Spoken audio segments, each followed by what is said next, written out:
Од Општинскиот комитет на ВМРО ДПМН Тетово преку пресконференција реагираа на според нив неажурноста во работењето на Центарот за вработување Тетово, институција која, како што рекоа, треба да биде мост меѓу работодавците и работниците.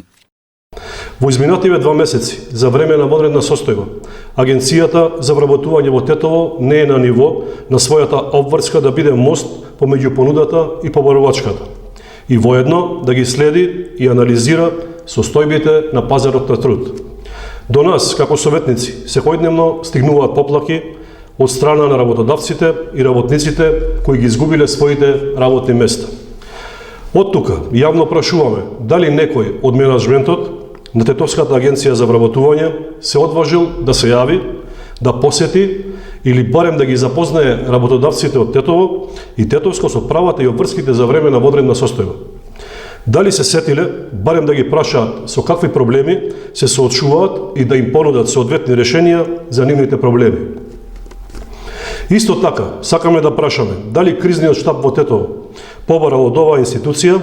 или пак дали Агенцијата за вработување доставила податоци за вкупниот број на одјавени работници од приватниот сектор М2, колку лица побарале право во случај на невработеност, колку лица оствариле право на паричен надоместок, колку биле одбиени и по кој основ, колку фирми одјавиле работници и од кои сектори. Агенцијата за вработување поседува административни податоци кои се многу важни за кризниот штаб, за да може навремено и наменски да помогне на работниците и работодавците. До денес, од ниту една институција која е представена на локално ниво,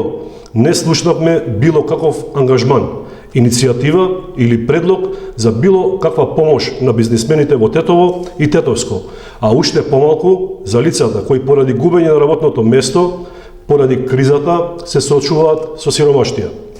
Агенцијата за вработување дава податок само за оние лица кои се стекнале со статус на невработено лице, но колкав е бројот на другите кои воопшто не се пријавиле во АВРМ? Зошто не се пријавиле или доколку ги нема во статистиката на АВРМ, дали тоа значи дека не постојат? Ќе искористам оваа прилика како советник во општина Тетово да апелирам повторно до локалниот кризен штаб, до председавачот на советот и градоначалничката, итно да закажат совет на кој ќе се презентираат податоците од институциите со кои што ќе заклучиме кој сектор е најпогоден од пандемијата и вонредната состојба и со какви мерки ќе им помогнеме на граѓаните. Почитувани, работниците кои станаа без работа и не оствариле право на паричен надоместок се соочуваат со големи финансиски проблеми и со сиромаштија, додека реалниот бизнис сектор се соочува со огромни загуби.